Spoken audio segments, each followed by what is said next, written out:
नमस्कार दोस्तों, मैं सौरभ कुमार यादव आप सबका स्वागत करता हूँ आपके अपने YouTube चैनल टॉप क्लासेस में। आज सामान्य विज्ञान के 25 मोस्ट इंपॉर्टेंट क्वेश्चन लाया हूँ जो आपकी परीक्षा में आने की संपूर्ण संभावनाएं हैं। प्रश्नों की सीरीज शुरू करने से पहले अगर आपने चैनल को सब्सक्राइब ना किया हो तो चैनल को सब्सक्राइब करें, वीडियो को लाइक तथा शेयर करें तथा राइट हैंड पर जो बेल आइकन उसे जरूर दबाएं ताकि हमारी लेटेस्ट अपडेट आपको मिलती रहे। चलिए प्रश्नों की सीरीज शुरू करते हैं। पहला क्वेश्चन इंपॉर्टेंट क्वेश्चन है। पहला क्वेश्चन है, कोशिका सिद्धांत का प्रतिपादन किसने किया? ए रॉबर्ट हुक, बी स्लाइन और स्वान, सी डुजार्डिन, डी इनमें से कोई नहीं। इसका आंसर है बी स्लाइन और स्वान। अगर पूछा जाए कोशिका की खोज किसने की थी तो वो रॉबर्ट हुक ने की थी। कोशिका की खोज रॉबर्ट हुक ने की थी। और डुजार्डिन ने इन्होंने जीव द्रव्य की खोज की थी। जीव द्रव्य की खोज की थी। चलिए नेक्स्ट क्वेश्चन पे। दूसरा क्वेश्चन है, सबसे पहले जीव द्रव्य को जीव द्रव्य नाम किसने दिया? A Purkinje, B Dujardin, C Max Schultze, D A व बी दोनों। इसका आंसर है ए पुरकिंजे ने जीव द्रव्य को जीव द्रव्य नाम दिया 1837 में। डुजार्डिन ने इसकी खोज की थी परंतु इन्होंने इसको जीव द्रव्य नाम नहीं दिया था, इसको नाम दिया था साकोड। इन्होंने इसकी खोज 1835 में ही कर ली थी। मैक्स सुल्ज ने जीव द्रव्य सिद्धांत दिया था। जीव द्रव्य सिद्धांत दिया सन 1861 में। चलिए अगले क्वेश्चन की तरफ बढ़ते हैं हम लोग। ये भी इंपॉर्टेंट क्वेश्चन है, पेपर में बहुत बार आया है। वनस्पतियों में कोशिका भित्ति किसकी बनाई होती है? ए फ्रक्टोज, बी ग्लूकोज, सी सेलुलोज, डी सुक्रोज। तो इसका आंसर है सी सेलुलोज की बनी होती है कोशिका भित्ति। बस बनने से फ्रक्टोज जो है ये फलों में पाया जाता है, फलों में। ग्लूकोज हमारे शरीर को ऊर्जा देता है, ऊर्जा। सुक्रोज जो होता है गन्ने में, गन्ने व चुकंदर में पाया जाता है, चुकंदर में पाया जाता है। चलिए नेक्स्ट क्वेश्चन की तरफ। चौथा क्वेश्चन है, डीएनए केंद्रक के अलावा और कहाँ पाया जाता है? ए गोल्जी कायवा हरित लवक में, बी माइक्रोकॉन्ड्रिया व लवक में, सी गोल्जी कायवा माइक्रोकॉन्ड्रिया में, डी माइक्रोकॉन्ड्रिया व हरित लवक में। तो इसका आंसर है बी माइक्रोकॉन्ड्रिया व लवक में। चलिए अगले क्वेश्चन की तरफ बढ़ते हैं। पांचवा क्वेश्चन है, कौन सा वर्णी लवक बैगन में होता है? A carotene, B curcumin, C vitamin, D xanthocyanin. तो इसका आंसर है डी जेंथोसाइनिन।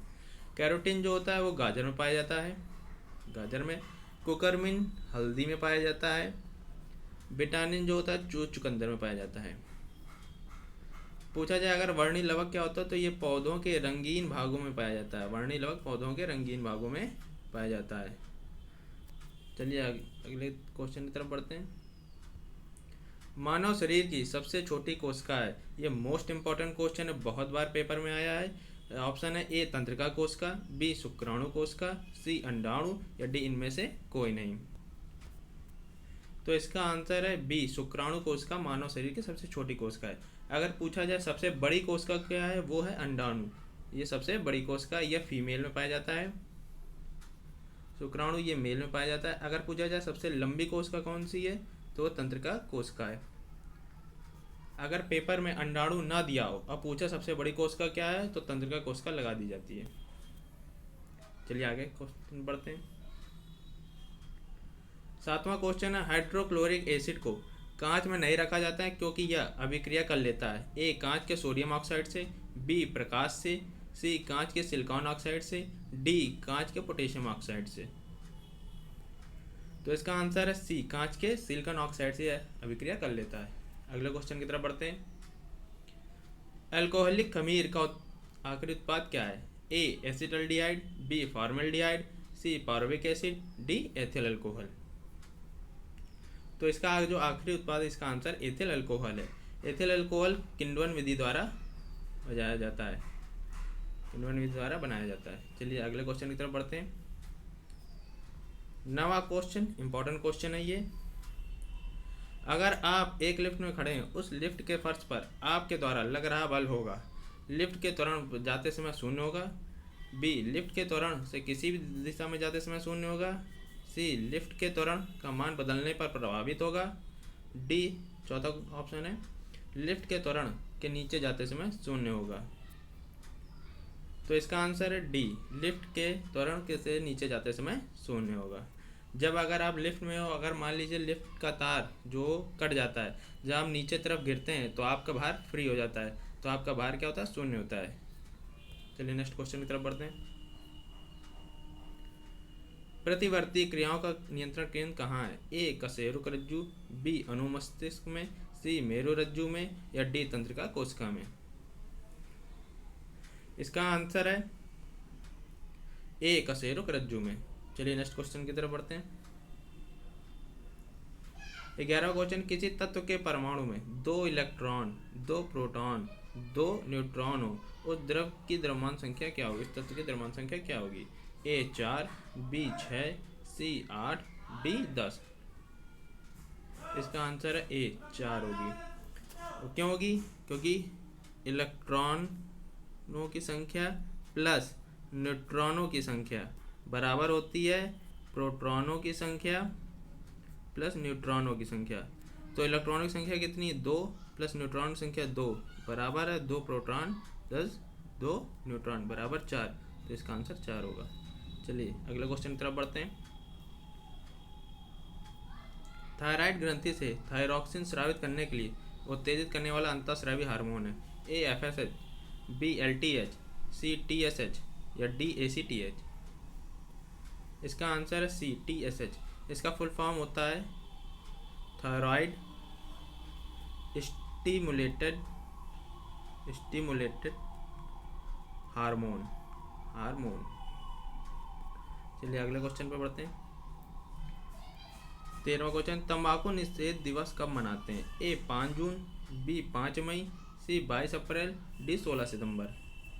तो इसका आंसर है बी 5 मई को तंबाकू निषेध दिवस मनाते। 5 जून को आप सबको पता है विश्व पर्यावरण दिवस होता है, विश्व पर्यावरण दिवस होता है।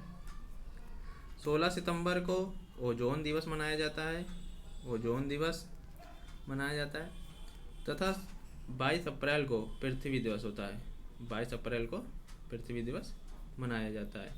चलिए नेक्स्ट क्वेश्चन की तरफ हम लोग बढ़ते हैं। 14वां क्वेश्चन है, निम्नलिखित में से कौन सुमेलित नहीं है? बाएं तरफ प्रदूषक दिया है, दाएं तरफ होने वाली बीमारी। तो ऑप्शन है ए कैडमियम से इटाइटाई रोग, बी नाइट्रेट आयन से ब्लू बेबी सिंड्रोम, सी फ्लोराइड आयन से फ्लोरोसिस रोग, या डी आर्सेनिक से मिनीमाता रोग। तो इसका आंसर है डी आर्सेनिक से मिनीमाता रोग नहीं होता है। आर्सेनिक से ग्रेगोनिन या ग्रेगिन नामक बीमारी होती है, और जो मिनीमाता है यह पारे की जब अधिकता जल में हो जाती है तो उससे होता है। चलिए आगे बढ़ते हैं। 15वां क्वेश्चन है, टमाटर, अमरूद तथा संतरे में कौन सा कार्बनिक अम्ल प्रचुर मात्रा में विद्यमान रहता है? ए एसिटिक अम्ल, बी साइट्रिक अम्ल, सी लैक्टिक अम्ल, डी टार्ट्रिक अम्ल। तो इसका आंसर है बी साइट्रिक अम्ल। एसिटिक अम्ल सिरके में होता है, सिरके में। लैक्टिक अम्ल दूध में होता है।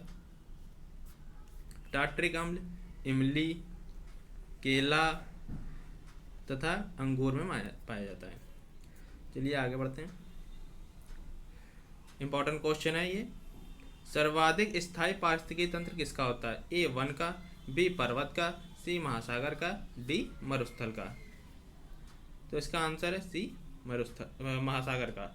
क्यों पाया जाता है? क्योंकि जीवों की विविधता अधिक होती है। जिसमें जीवों की विविधता अधिक होगी वह सर्वाधिक स्थायी पारिस्थितिक होता है। जीवों की विविधता होती है इसमें महासागर में, इसीलिए सर्वाधिक स्थायी पारिस्थितिकी तंत्र है। चलिए नेक्स्ट क्वेश्चन की तरफ। 17वां क्वेश्चन है, मृग मरीचिका का कारण है? ए प्रकाश का परावर्तन, बी प्रकाश का विवर्तन, सी प्रकाश का व्यतिकरण, डी प्रकाश का पूर्ण आंतरिक परावर्तन। तो इसका आंसर है डी प्रकाश का पूर्ण आंतरिक परावर्तन। अगले क्वेश्चन पे इंपॉर्टेंट क्वेश्चन है ये, कंफ्यूजनिंग है। आइंस्टीन को नोबेल पुरस्कार किसके लिए मिला था? ए विकिरण के सिद्धांत के लिए, बी ब्राउनी गति के लिए, सी सापेक्षता के सिद्धांत के लिए, डी प्रकाश विद्युत प्रभाव के लिए। तो इसका आंसर है डी प्रकाश विद्युत प्रभाव के लिए आइंस्टीन को नोबेल पुरस्कार मिला था। वह पुरस्कार 1921 में मिला था इनको। और विकिरण का सिद्धांत, ब्राउनी गति तथा सापेक्षता सिद्धांत ये भी आइंस्टीन के ही आविष्कार हैं। चलिए अगले क्वेश्चन पे। न्यूक्लिक एसिड में न्यूक्लियोटाइड की भूमिका का प्रदर्शन करने वाला पहला वैज्ञानिक है। ये आपके पेपर में आने की संभावनाएं बहुत ज़्यादा है। ए डब्ल्यू निरेगन, B doctor Hargobind Khorana, C Robert Holley, D उपरोक्त सभी। इसका आंसर है बी डॉक्टर होविंद खुराना जो है, इन्होंने न्यूक्लिक एसिड में न्यूक्लियोटाइड की प्रथम बार इन्होंने भूमिका बताई थी। और इन तीनों को फिजियोलॉजी में संयुक्त रूप से नोबेल दिया गया था, संयुक्त रूप से नोबेल मिला था इन लोग को। चलिए अगले क्वेश्चन पे आते हैं। 20वां क्वेश्चन, वन्य जीव सुरक्षा अधिनियम कब पारित किया गया? ए 1972, बी 1975, सी 1970, डी 1973। तो इसका आंसर ए 1972 को वन्य जीव सुरक्षा अधिनियम पारित किया गया। अभी 1975 में अभी आपको बताया 25 जून 1975 को पूरे भारत में आपातकाल लगा दिया गया था, आपातकाल घोषित कर दिया गया था। चलिए नेक्स्ट क्वेश्चन पे। क्रांति से बहुत सारे क्वेश्चन पूछे जाते हैं, तो आप ये इम्पोर्टेंट क्वेश्चन समझिए इसको। रजत क्रांति किससे संबंधित है? तो ए दुग्ध उत्पादन से, बी मछली उत्पादन से, सी अंडा उत्पादन से, डी गेहूं उत्पादन से। इसका आंसर है सी अंडा उत्पादन से। दुग्ध उत्पादन किससे है? श्वेत क्रांति से है। दुग्ध उत्पादन श्वेत क्रांति से है। मछली उत्पादन जो है वह नीली क्रांति से है, मछली उत्पादन नीली क्रांति से। और गेहूं उत्पादन सबको पता है हरित क्रांति से है। चलिए अगले क्वेश्चन की तरफ बढ़ते हैं। जेंटोलॉजी निम्न में से किसके अध्ययन से संबंधित है? ए शिशु से, बी वृद्ध से, सी महिला से, या डी हृदय की बीमारी से। तो इसका आंसर है बी वृद्ध से संबंधित है। चलिए नेक्स्ट क्वेश्चन पे।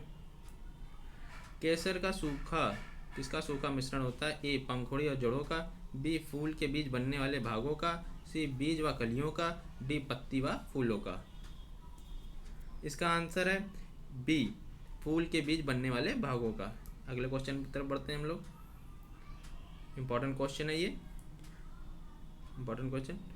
पौधों द्वारा ली जा गई विकर्ण ऊर्जा का क्या परिणाम देती है? ए कार्बन डाइऑक्साइड, बी ऑक्सीजन का उपचयन, सी क्लोरोफिल का ऑक्सीकरण, डी जल का प्रकाश अपघटन।